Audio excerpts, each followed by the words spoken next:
All right, so buckle up, everyone. We're diving deep today into a story that, well, frankly, has it all. Oh, I'm intrigued.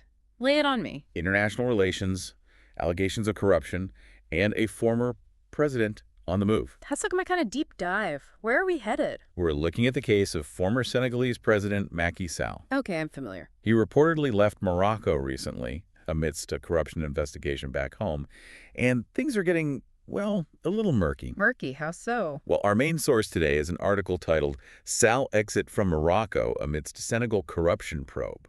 And even the title is raising eyebrows. I see what you mean, Morocco and Senegal. They're both members of the African Union, right? Exactly. And they've got economic ties too. But why is Morocco involved in this whole thing? And will Sal actually face justice? That's the million-dollar question. Right. And this isn't some hushed-up affair. We've got reports from Credem and Seneweb claiming that Sall was actually asked to leave Morocco. Asked to leave. By whom? That's the thing no one's saying. And get this, there's been absolutely zero official word from the Moroccan government. It's radio silence over there. That's interesting. It's intriguing. We're waiting for official confirmation, but this silence, it speaks volumes. What are the possible diplomatic scenarios? Why would Morocco be involved? What does this say about their relationship with Senegal?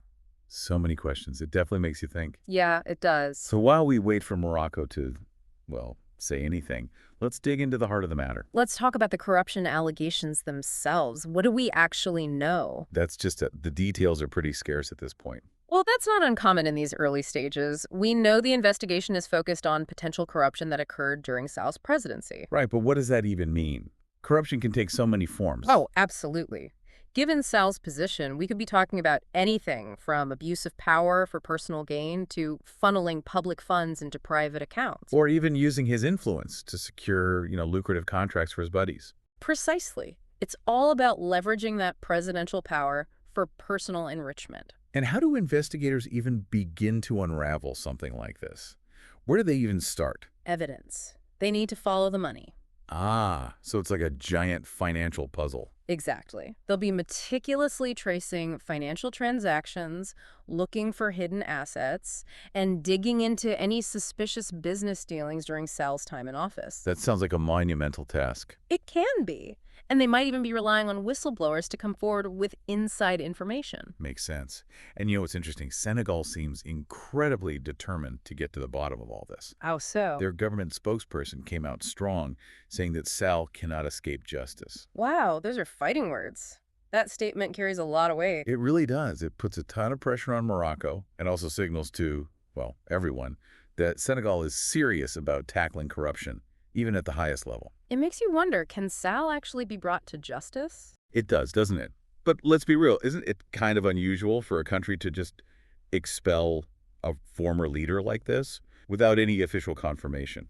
Yeah, you're right. It raises a lot of questions about what's really going on behind the scenes. And it seems like there could be a lot of obstacles to overcome. Absolutely. Extradition, which is basically the formal process of one country surrendering a person accused or convicted of a crime to another country, can be a really complicated process. So it's not as simple as, hey, we want this guy, hand him over. Not at all. It's more like a legal request between countries involving treaties, diplomatic negotiations, and making sure the charges actually meet specific criteria. Yeah, this whole situation brings to mind that quote we saw in the article, power tends to corrupt. And absolute power corrupts absolutely. That's a powerful one. And it's often attributed to Lord Acton, a 19th century British historian.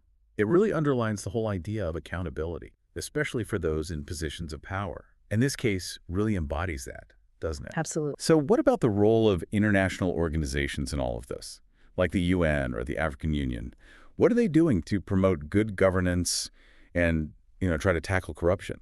Oh, they're crucial players. They set standards, offer assistance in developing anti-corruption measures, and can even apply diplomatic pressure when needed.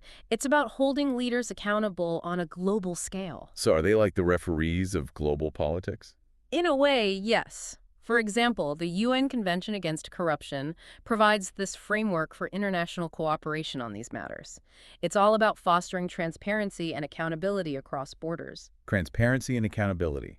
Two words that seem to be missing from this story so far. And we're still in the early chapters. So true. So let's recap. We've got a former president potentially on the run, serious allegations of corruption, a nation seemingly determined to pursue justice, and a whole web of international implications. It really makes you think about the challenges of fighting corruption not only within a country but on a global scale. It does.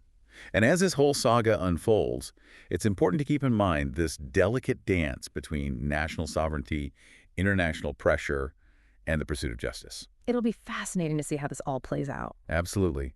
And for our listeners out there, keep an eye on this one. It's a story that's just getting started. Couldn't agree more. All right, that's our deep dive for today. Until next time, keep exploring, keep questioning, and keep the conversation going. See you next time.